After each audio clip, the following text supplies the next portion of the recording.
రహస్య ప్రేమికుడు పార్ట్ 11. కావ్య ఉదయం 5:30కి అనుకోకుండా నిద్రలేచింది. వెంటనే మొబైల్ చూసుకుంది. అరే, నైట్ బావ కాల్ చేశాడే, నాకెందుకు మెలకువ రాలేదు అనుకుంది. నిన్న జర్నీ చేయడం వల్ల బాగా అలసిపోయి నిద్ర పట్టేసింది. సరేలే, ఆఫీస్కి వెళ్ళాక బావకి కాల్ చేస్తా అని రెడీ అవడానికి వెళ్ళింది. ఇంతలో కావ్య వాళ్ళ అమ్మ కాల్ చేసింది. ఎలా ఉన్నావు కావ్య? చాలా లేట్ అవుతుందనుకుంటా ఆఫీస్లో. అవునమ్మా, న్యూ ప్రాజెక్ట్ వర్క్ స్టార్ట్ అయింది, అందుకే ఇంకొన్ని రోజులు అలాగే ఉంటుంది. సరే కావ్య, జాగ్రత్తగా ఉండు. నాన్న ఎలా ఉన్నారు? బాగున్నారు, పొలంలో పని ఉందని త్వరగా వెళ్ళిపోయారు. సరే అమ్మా, నేను టిఫిన్ చేసి ఆఫీస్కి బయలుదేరి వెళతా, సాయంత్రం ఫోన్ చేస్తాను అని బాయ్ చెప్పి కాల్ కట్ చేసింది. త్వరగా వెళ్ళి టిఫిన్ చేస్తూ క్యాబ్ బుక్ చేసుకుంది. టిఫిన్ కంప్లీట్ చేసి బయటకు వచ్చేసరికి క్యాబ్ వచ్చేసింది. ఆఫీస్కి వెళ్ళేసరికి అప్పటికే లాస్య వచ్చి వర్క్ స్టార్ట్ చేసింది. ఎంతసేపు అయిందే నువ్వు వచ్చి? Just 5 minutes. ఓకే అని సిస్టమ్ ఆన్ చేసి వర్క్ చేస్తుంది. ఈలోపు లాస్య లవర్ గగన్ వచ్చాడు. హే, అప్పుడే వర్క్ మూడ్లోకి వెళ్ళిపోయారా అన్నాడు. అవును అంది లాస్య. అలా మాట్లాడుతూనే ఉన్నాడు. కావ్యకి మాత్రం చాలా ఇరిటేటింగ్గా ఉంది, కానీ భరించక తప్పదు. ఎందుకు అంటే రోషన్ మరియు గగన్ కూడా ప్రాజెక్ట్ డైరెక్టర్స్. లాస్యకి కావ్య పరిస్థితి అర్థమైంది. గగన్, లంచ్ బ్రేక్లో మాట్లాడదాం, వెళ్ళు ప్లీజ్ అంది. ఇట్స్ ఓకే, కానీ ఈవినింగ్ నువ్వు కావ్య నాతో బయటికి రావాలి అన్నాడు. సరే చూద్దాంలే, కానీ వెళ్ళు వెళ్ళు ప్లీజ్. కావ్య ఆలోచనలో పడింది. ఆకాష్ని ఎలా కలవాలి? ఈరోజు హాస్పిటల్కి వెళ్ళి అక్కడ పొజిషన్ చూసి ప్లాన్ చెయ్యాలి అనుకుంది. కావ్య, ఏంటే దీర్ఘాలోచనలో ఉన్నావు? అలాగే ఉంది. హే కావ్య అని గట్టిగా పిలిచింది లాస్య. ఒక్కసారిగా ఉలిక్కిపడింది. ఏం ఆలోచిస్తున్నావు? నిన్న ఆకాష్ని చూడటానికి హాస్పిటల్కి వెళదాం అన్నావుగా, ఈరోజు వెళదామా అని అడిగింది. గగన్ బయటికి వెళదాం అంటున్నాడుగా, ఏమంటాడో లంచ్ బ్రేక్లో చెబుతాలే. వర్క్ కంప్లీట్ చేద్దాం. ఓకే అని వర్క్ చేస్తున్నారు. ఇంతలో రమేష్ కాల్ చేశాడు. హాయ్ బావా, ఎలా ఉన్నావు? బాగున్నా, కానీ నైట్ ఎంతసేపు వెయిట్ చేయాలి నీ కాల్ కోసం? సారీ బావా, నిద్రపోయాను. సరేలే, ఇంకేంటి సంగతులు? నువ్వే చెప్పు. ఎప్పుడొస్తున్నావు ఇండియాకి? త్వరలోనే వస్తాను. హే మరదల పిల్ల, నాకేమిస్తావు? ఏం కావాలి బావా? నువ్వే కావాలే నాకు. అవునా, అయితే మా అమ్మని అడుగు. ఏమని అన్నాడు. అత్త, నీ కూతుర్ని నాకు ఇవ్వవా అని. అవునా, సరేలే, నేను నీకు వద్దా? అదేం మాట బావా, నువ్వు నా ప్రాణం. నా కోసం ఏం తెస్తావు? ఏం కావాలి? నా మనసుకు నచ్చింది నువ్వే ఆలోచించి తీసుకురా. అవునా, ఇదేం లాజిక్? బాగా ఆలోచించి తీసుకురా. ఓకే ఓకే, సరేనే, నైట్ కాల్ చేస్తా, నిద్రపోకు. సరే బావా, బాయ్. గగన్ కావ్య గురించి ఆలోచిస్తున్నాడు. ఎంత అందం! ఆ రోజు అంత అనుభవించినా నాకు కావ్య మీద కోరిక చావలేదు. మళ్ళీ ప్లాన్ చేయాలి, ఎలా అయినా మళ్ళీ నా కోరిక తీర్చుకోవాలి అని తనలో తను అనుకుంటూ ఉండగా రోషన్ పిలిచేసరికి స్పృహలోకి వచ్చాడు. ప్రాజెక్ట్ గురించి మన బాస్ని కలవాలి ఈరోజు సాయంత్రం, గుర్తుందా అన్నాడు. యా గుర్తుంది. ఓకే వెళదాం. మళ్ళీ సార్ వెళ్ళిపోతారు కదా ఎర్లీ మార్నింగ్ ఫ్లైట్కి. షార్ప్ 5కి మనం వెళ్ళాలి. ఓకే అని వెళ్ళిపోయాడు రోషన్. కావ్య, టీ తీసుకురానా అని అడిగింది లాస్య. నాకు వద్దే, నేను కాఫీ తాగుతా. ఓకే తీసుకురావడానికి లాస్య వెళ్ళింది. ఈలోపు గగన్ వచ్చాడు ఏదో పని ఉన్నట్టు. కావ్య, ఎంతవరకు వచ్చింది ప్రాజెక్ట్? ఈవినింగ్కి సార్ చెప్పింది కంప్లీట్ అవుతుంది అని చాలా కోపంగా సమాధానం ఇచ్చింది.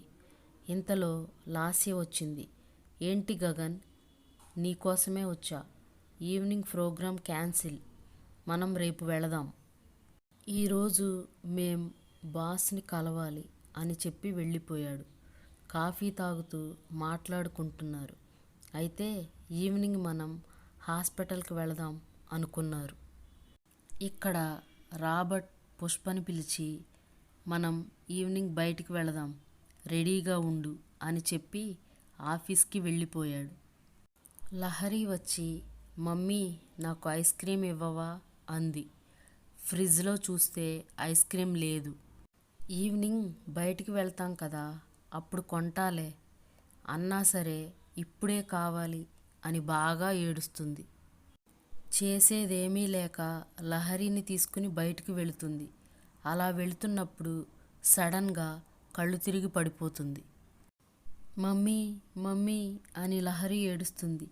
అటుగా వెళుతున్న అమర్ కారు ఆపి దగ్గరికి వస్తాడు. మమ్మీ పడిపోయింది అంకుల్ అనగానే మొహంపై నీళ్లు చల్లినా లేవకపోయేసరికి దగ్గరలో ఉన్న హాస్పిటల్కి తీసుకువెళతాడు. లహరి బాగా ఏడుస్తుంది, మమ్మీ డాడీ అని. ఏడవకు పాప, నీ పేరేంటి? లహరి. మీ డాడీ ఫోన్ నెంబర్ తెలుసా నీకు అనగానే నంబర్ చెప్తుంది.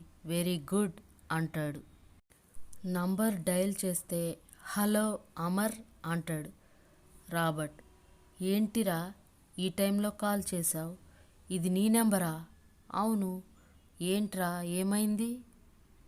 నువ్వు అర్జెంటుగా మమతా హాస్పిటల్కి రా అని చెప్పి కాల్ కట్ చేశాడు.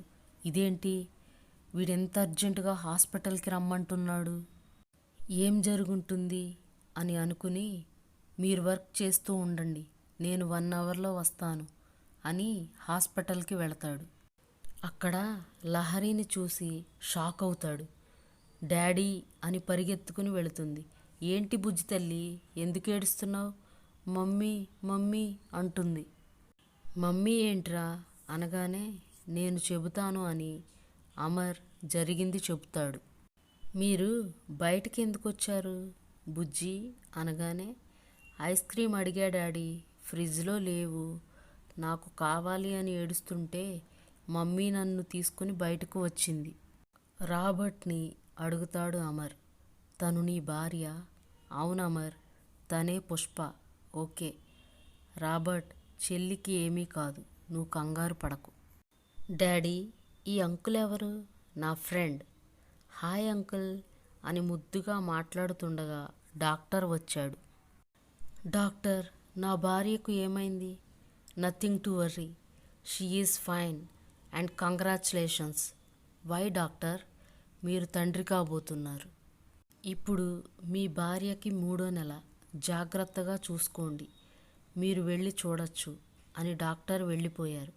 కాంగ్రాట్స్ బావా అన్నాడు అమర్. థ్యాంక్స్ రా. సరే పద వెళ్ళి చూద్దాం అని లోపలికి వెళ్ళారు. థ్యాంక్స్ పుష్ప అన్నాడు. ఎందుకు అని అడిగింది. నేను ఎక్కడున్నా అని అడిగింది. జరిగింది చెప్పి, నువ్వు నాకు మర్చిపోలేని ఆనందం ఇస్తున్నావు డార్లింగ్ అని ముద్దు పెట్టాడు. లహరికి తమ్ముడు వస్తున్నాడు అనగానే పుష్ప ఆనందం అంతా ఇంతా కాదు. అరే బాబు, నేనొక్కడిని ఇక్కడే ఉన్నారా అనగానే పుష్ప రాబర్ట్ వైపు చూస్తుంది. వాడు నా ఫ్రెండ్ అమర్ అనగానే హాయ్ అన్నయ్య అని పలకరిస్తుంది. వాడే నిన్ను హాస్పిటల్లో అడ్మిట్ చేశాడు, థ్యాంక్స్ అన్నయ్య అంటుంది.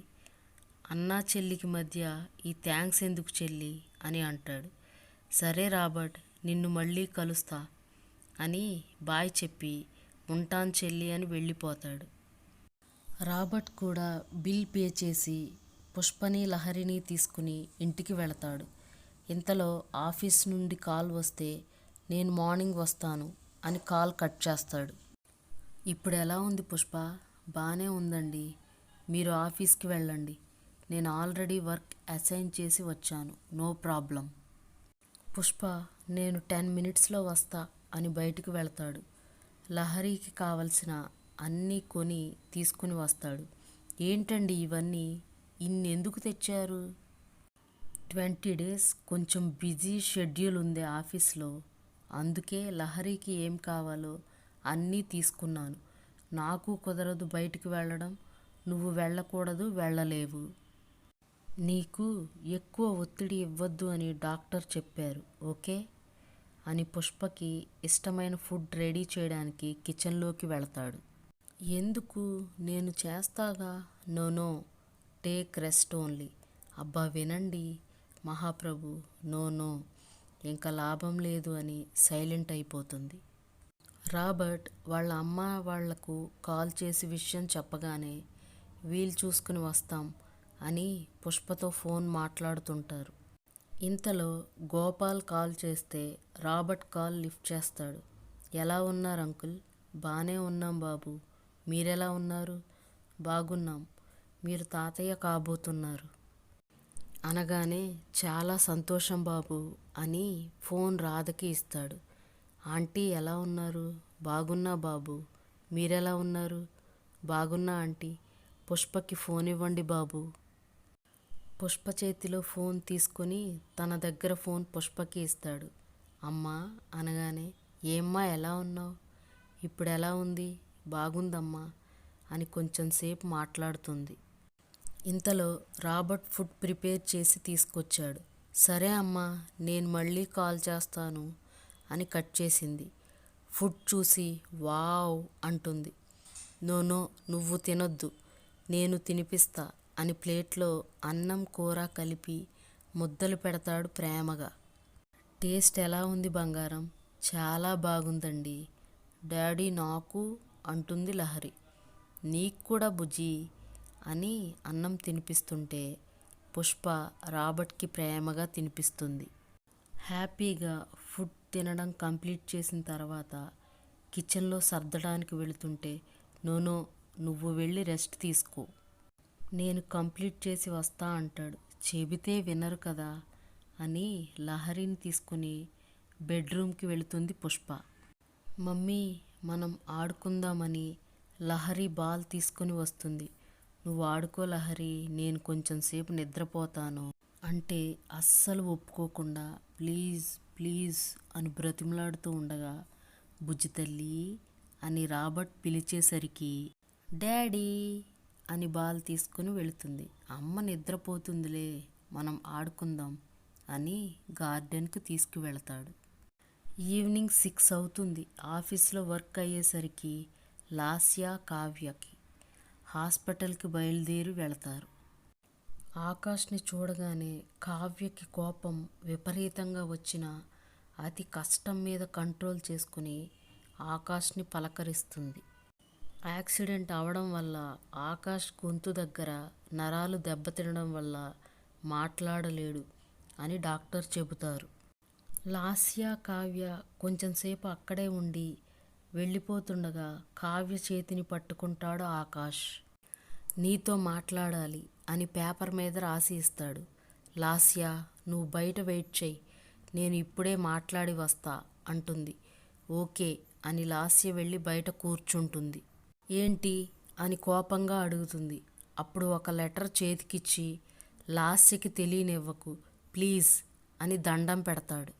లెటర్ బ్యాగ్లో పెట్టుకుని వెళ్ళిపోతుంది. ఏంటే, ఏం మాట్లాడాడు? వాడి బొంద ఐ లవ్ యూ అని చెబుతున్నాడు. నేనేమీ మాట్లాడకుండా వచ్చేసా, మంచి పని చేశావు, సరే పద అని ఇద్దరూ క్యాబ్ బుక్ చేసుకుని వెళ్ళిపోయారు.